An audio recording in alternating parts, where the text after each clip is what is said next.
ஒரு வசனத்தை எடுத்து வாசிக்கலாம். நீதிமொழிகளின் புத்தகம் 21வது அதிகாரம் 31வது வசனம் யாவருக்கும் தெரிந்தது. பக்கம் 765.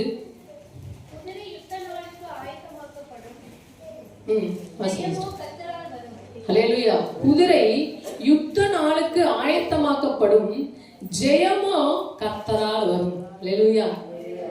ஜெயம் யாரால வரும்? எந்த ஒரு மனுஷனாலே ஜெயம் வராது. எந்த ஒரு மனுஷனும் உங்களுக்கு ஜெயத்தை வாங்கி கொடுக்க முடியுமா? ஒரு கேஸ் போடுறாங்க, உங்களுக்கு வர வேண்டிய சொத்து கேஸ் போடுறாங்க. நீங்க எத்தனைதான் பணம் கொடுத்தாலும், எவ்வளவு பணம் எல்லா சொத்தையும் அழிச்சு நீங்க கொடுத்தாலும், அதுக்கு மேல சொத்து வருதுன்னு சொல்லி எல்லாத்தையும் அழிச்சு கொடுத்தாலும், ஜெயம் யார் கையில இருக்குது? கர்த்தர் கையில தான் இருக்கு. அந்த வக்கீல் நல்லா வாங்குவாரே தவிர அங்கிட்டும் கொஞ்சம் வாங்குறது நம்மளுக்கு தெரியாது. இந்த பக்கம் ஜெயம்னா என்ன? வெற்றி. ஜெயத்தை படுகிறோம்.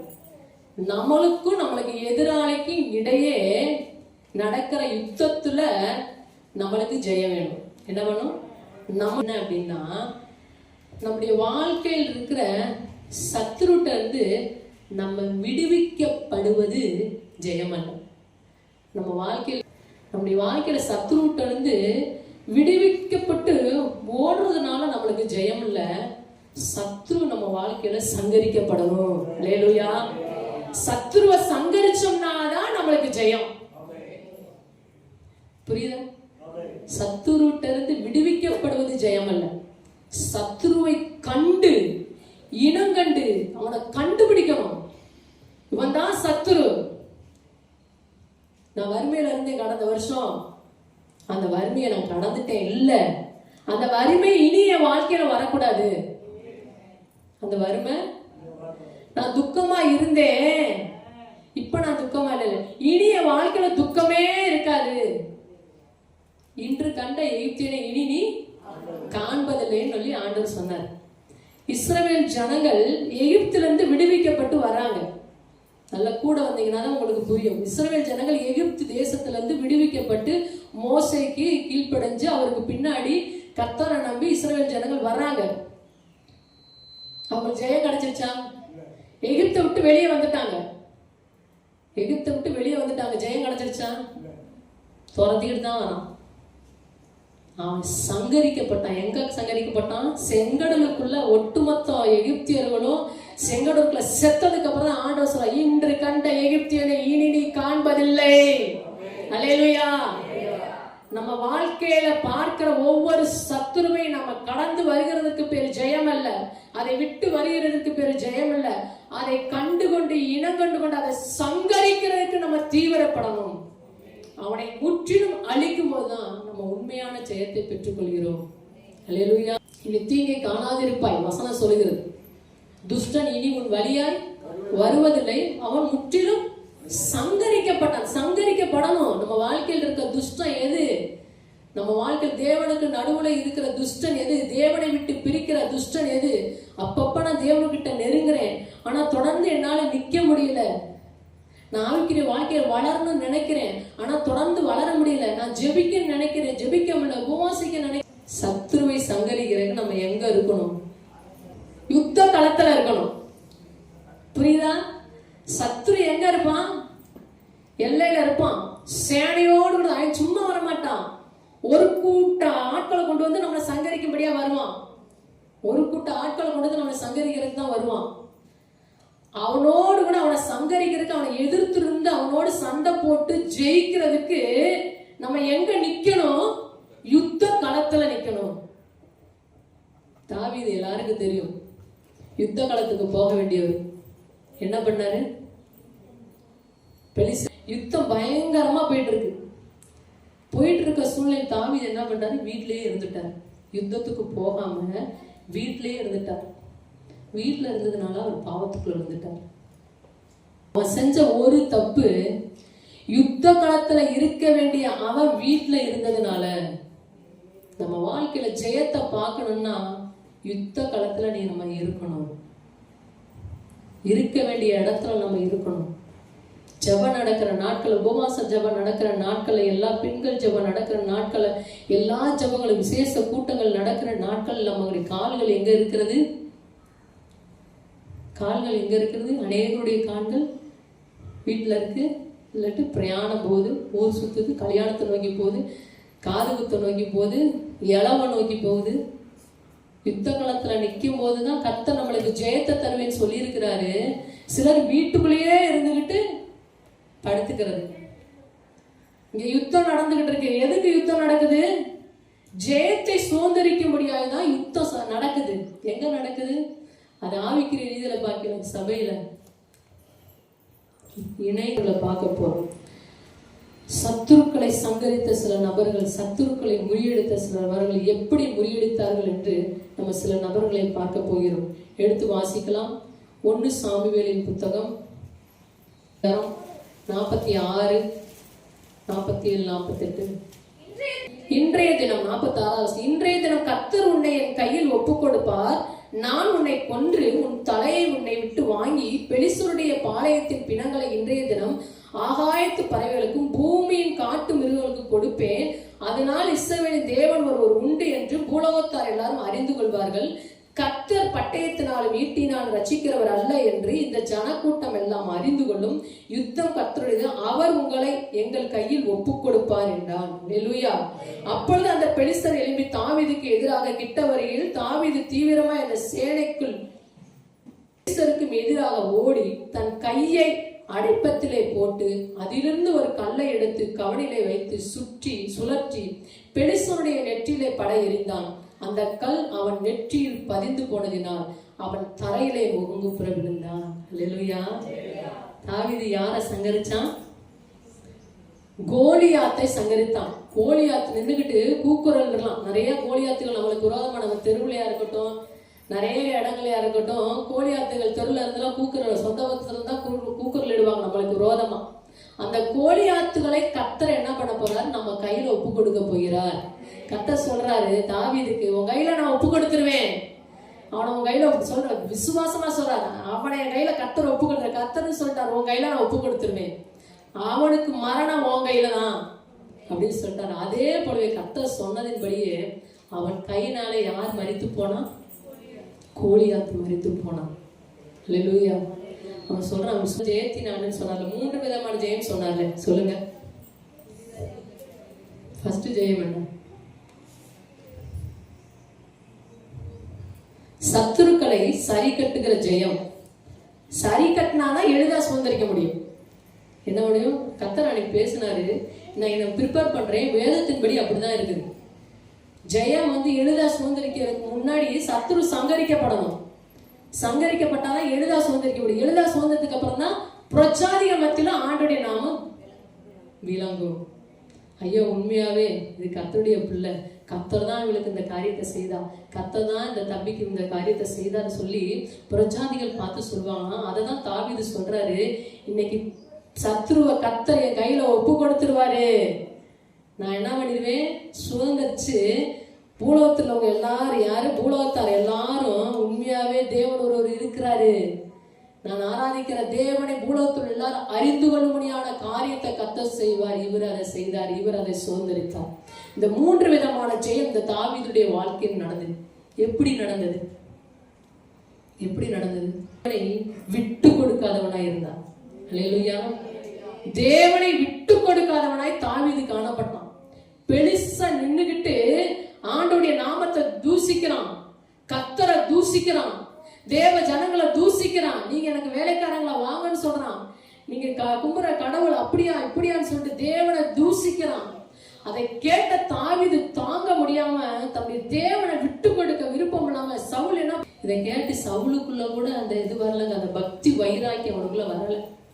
சவுலுக்குள்ள கூட வரல. அங்க உள்ள இஸ்ரவேல் ஜனங்களுக்குள்ள கூட, அதாவது பயந்துகிட்டு தான், கலங்கிட்டு தான், ஒளிஞ்சுக்கிட்டு நிக்கிறாங்களே தவிர இவங்களுக்குள்ள அந்த உண்மையான பக்தி வைராக்கியம், தேவனை விட்டு கொடுக்காம, என் தேவனை நீ இப்படி பேசிட்டியா அப்படின்னு எழுப்பி இருந்தாலே கர்த்தர் பலனை கொடுத்து சங்கரிக்க வச்சிருப்பாரு. அந்த வைராக்கியம் யாருக்குள்ள இல்ல? சவுலுக்குள்ள இல்ல. என் தேவக்கில எந்த சூழ்நிலையிலும் தேவனை விட்டு கொடுக்க கூடாது, கர்த்தரை நம்ம விட்டு கொடுக்க கூடாது. கர்த்தரை நம்ம விட்டு கொடுக்க கூடாது. எப்படி இருந்தாலும் சரி, பிரஜாதிக மத்தியில உங்க தேவனை விட்டு கொடுக்காதீங்க. உங்க தேவன் தூசிக்கப்படும்படியான வாழ்க்கையை நீங்க வாழாதீங்க. கர்த்தரை விட்டு கொடுக்காதீங்க. எதற்காகவும் தேவனை விட்டு கொடுக்காதீங்க. ₹1,00,000 கோடி கொடுத்தாலும் உங்க தேவனை நீங்க விட்டு கொடுக்காதீங்க. அப்படின்னா போய் சண்டை கட்டுறதா எனக்கு நன்மையை தான் செய்வார். யோபுடைய வாழ்க்கையில யோசிச்சு பாருங்க, தேவனை விட்டு கொடுத்தாரா? எல்லாத்தையும் பிசாசு பறிச்சுட்டான். யோபுடைய வாழ்க்கையில எல்லாத்தையும் பறிச்சுட்டான். பிள்ளைகளை பறிச்சுட்டான், கழுதைகளை பறிச்சுட்டான். கடந்த வாரங்களை தியானித்தது போல எல்லாத்தையும், ஒட்டங்கள் முதற்கொண்டு எல்லாத்தையும் பறிச்சுட்டான். அவன் வாழ்க்கையில ஒண்ணுமே இல்லை. கடைசியில சுகத்தையும் பறிச்சுட்டான். ஒண்ணுமே இல்லை. எல்லாத்தையும் இழந்து உட்காந்துருக்காங்க. ஆனா தேவனை விட்டு கொடுத்தானா? போன வாரம் பாஸ்டர் சொன்னது போல தன்னுடைய தூசிக்கல, விட்டு கொடுங்க. கர்த்தர் கொடுத்தார், கர்த்தர் எடுத்தார். கர்த்தருடைய நாமத்துக்கு ஸ்தோத்திரம். கர்த்தரை விட்டு கொடுக்காத மனுஷியாவும் கர்த்தரை விட்டு கொடுக்காத மனுஷனாகவும் நம்முடைய வாழ்க்கையில் நம்ம காணப்படும் போது நிச்சயமா நம்முடைய வாழ்க்கையில கர்த்தர் ஜெயத்தை கொடுப்பார். இந்த இடத்துல ஹல்லேலூயா. எப்பேற்பட்ட சூழ்நிலையிலும் நம்ம கர்த்தரை விட்டு கொடுக்காத ஜனமாய் காணப்பட வேண்டும்.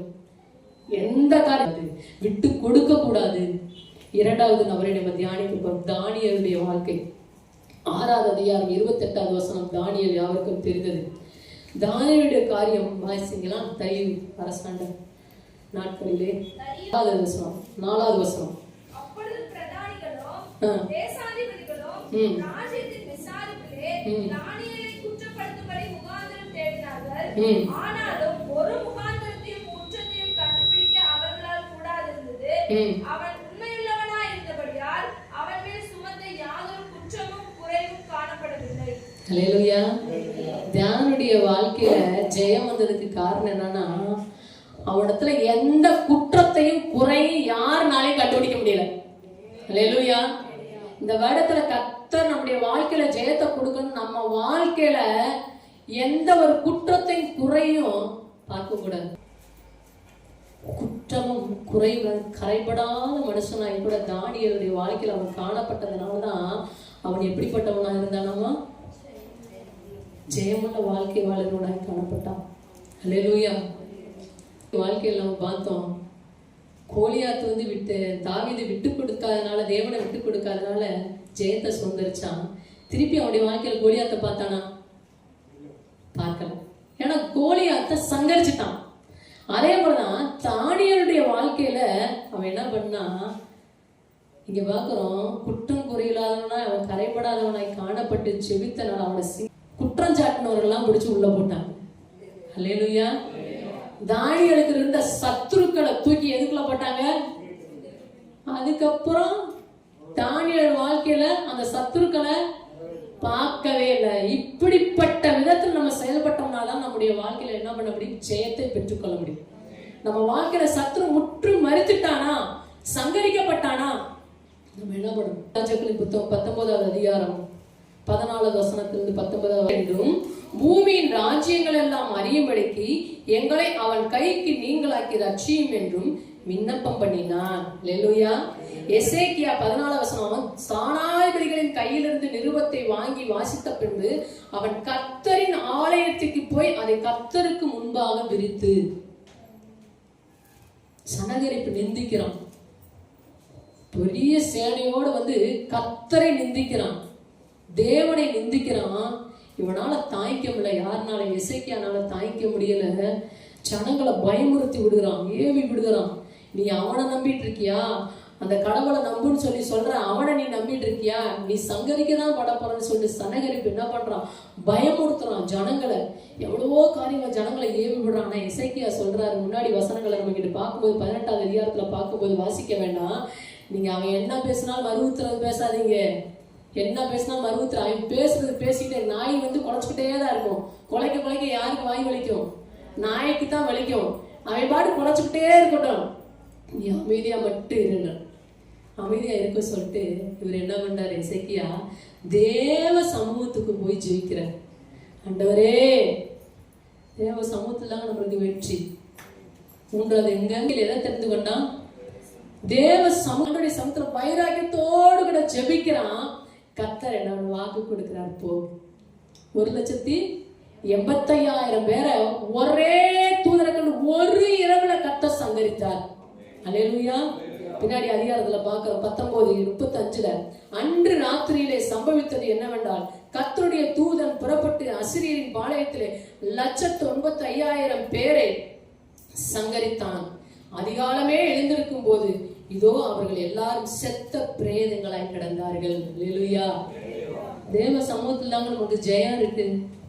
நான் வீட்டுல உட்காந்து ஜெபிக்கிறேங்க, வீட்டுல உட்காந்து ஜெபிக்கிறேங்க, வீட்டுல உட்காந்து நான் உபவாசம் பண்ணிக்கிறேங்க. நல்லது, நல்லது. தேவ சமூகத்துக்கு வரணும். தேவ சமூகத்துல நம்முடைய காரியங்களுக்கு ரொம்ப தாங்க முடியாத காரியம் எவ்வளவோ இருக்கும். இன்னும் ஜெயத்தை பெற்றுக்கொள்ளாம தோல்வியே பார்த்து கொண்டிருக்க காரியம் இருக்கும். அந்த காரியத்துக்கு எங்க பதில் இருக்கு? தேவனுடைய சமூகத்துல, தேவனுடைய ஆலயத்தில் தான் நம்மளுக்கு பதில் இருக்கு என்பதை, ஜெயம் இருக்கு என்பதை நாம் அறிந்து கொள்ள வேண்டும். எசேக்கியேல் அந்த ரகசியத்தை அறிந்து கொண்டார்.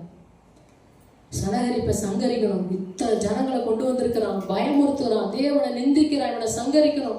நம்மகிட்ட இருக்கிற ஆட்கள் போகாது, பயமுறுத்துறான், எல்லைக்குள்ள வந்துட்டான், கேட்டு இங்க இருக்கு, சுவர் இருக்கு, இங்க இருந்துகிட்டு கத்துறான், இடிக்கிறான், அப்படி ஒரு பயமுறுத்துதலை கொடுக்கறான். ஆனா அதுலயே போய் ரிலாக்ஸா போய் தேவனுடைய ஆலயத்துல உட்காந்து ஜெபம் பண்றான். அந்த பிசாசை சங்கரிக்க முடியாது, கர்த்தர் அவன் கையில ஒப்பு கொடுத்தார். அல்லேலூயா. தேவ சமூகத்துக்கு, தேவ ஜனமே, நீங்க அதிக இடம் கொடுங்க. கர்த்தருடைய சமூகத்துல ஜெபிக்கிறதுக்கு உங்க வாழ்க்கையில் நீங்க எந்த அளவுக்கு நீங்க இடம் கொடுக்குறீங்களோ அந்த அளவுக்கு உங்களுக்கு. திருப்பி அவன் சனகரிப்பை பார்த்தானா? சனகரிப்பு ஓடி போயிட்டான். பாக்குற அடுத்த வசனத்துல பாக்குறான். அப்பொழுது அசிரியா ராஜாவாகிய சனகரிப் 36வது வசனம் 19. சனகரிப் பிரயாணப்பட்டு திரும்பி போய் நினிவேயில் இருந்து விட்டான். இருந்து விட்டது இல்லாம கடைசியில் என்னாச்சு? அவனை தூக்கி கொலவணி போட்டாங்க. சனகரிப்ப கொலவணி போட்டாங்க. திருப்பி எசேக்கியா சனகரிப்பை பார்த்தாரா? சனகரிப்போடு கூட ஜனங்களோடு மாத்திரமல்ல, சனகரிப்பும் சங்கரிக்கப்பட்டு விட்டான். அவருடைய வாழ்க்கையில் அந்த சனகரிப்பை எசேக்கியா பார்க்கவே கிடையாது. அல்லேலூயா. தேவ சமூகத்துல அப்பேற்பட்ட பதில் உண்டு, ஜெயம் உண்டு. 4வது காரியம், கடைசியா ஒரு தியானத்தோட எஸ்தரின் புத்தகம் யாவருக்கும் தெரிந்தது. எஸ்தர் 4வது அதிகாரம். அப்பொழுது எஸ்தர் கீழே வசனத்தை பார்க்கிறோம். 16வது வசனத்துல, நீர் போய் சூசானில் இருக்கிற யூதையெல்லாம் கூடி வர செய்து 3 நாள் அல்லும் பகலும் புசியாமலும் குடியாமலும் இருந்து எனக்காக உபவாசம் பண்ணுங்கள், நானும் என் தாதிமாரும் உபவாசம் பண்ணுவோம். இவ்விதமாய் சட்டத்தை மீறி ராஜாவிடத்தில் பிரவேசிப்போம், நான் செத்தாலும் சாகிறேன் என்று சொன்னால், அப்பொழுது மொர்தெகாய் புறப்பட்டு போய் எஸ்தர் தனக்கு கற்பித்தபடி எல்லாம் செய்தான். அல்லேலூயா.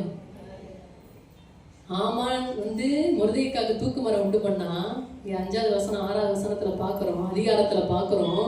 தூக்கு மரத்தை உண்டு பண்றான். அந்த தூக்கு மரத்துல விழுந்தது யாரு? ஆமானே விழுந்துட்டான். எப்படி? எதனால? உபவாசித்து ஜெபிச்சதுனால.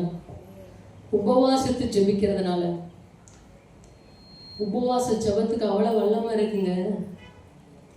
உபவாசிக்காம, இந்த உபவாசத்தை ருசிக்காம நீங்க இருந்தீங்கன்னா, தயவு செய்து உங்க வாழ்க்கையில இந்த வருஷத்துல ஜெயத்தை எடுக்கணும்னா, உங்களால எந்த அளவுக்கு உபவாசத்தை போட முடியுமோ அந்த அளவுக்கு போடுங்க. ரொம்ப நாள் அற்புதங்களுக்கு காத்திருக்கிறோம், அதிசயங்களுக்கு காத்திருக்கிறோம், அரசாங்க வேலைகளுக்கு காத்திருக்கிறோம், எவ்வளோ வர வேண்டிய சொத்துகளுக்கு காத்திருக்கிறோம், இடத்துக்கு காத்திருக்கிறோம், திருமண காரியத்துக்கு, குழந்தை பாய்க்கிறதுக்கு, கடன் பிரச்சனைக்கு, வர வேண்டிய பணங்கள் வராம இருக்கு, எவ்வளவோ காரியம்.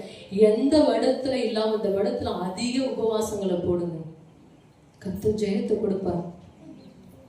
மொர்தெகாய்க்காக ஏற்படுத்தப்பட்ட தூக்கு மரத்துல சத்ருவையே தூக்கி போட முடியாது செய்த ஒரு ஆயுதம் என்ன? உபவாசம். அல்லேலூயா. அது எந்த உபவாசம் தெரியுமா? கூட்டு உபவாசம். அல்லேலூயா. கூட்டு உபவாசம். என்ன கூட்டு உபவாசம்? நானும் நீங்க எல்லாம் சேர்ந்து உபவாசம் பண்ணுங்க, நானும் என் தாதிமார்களும் இணைஞ்சு உபவாசம் பண்றோம். கூட்டு உபவாசம்.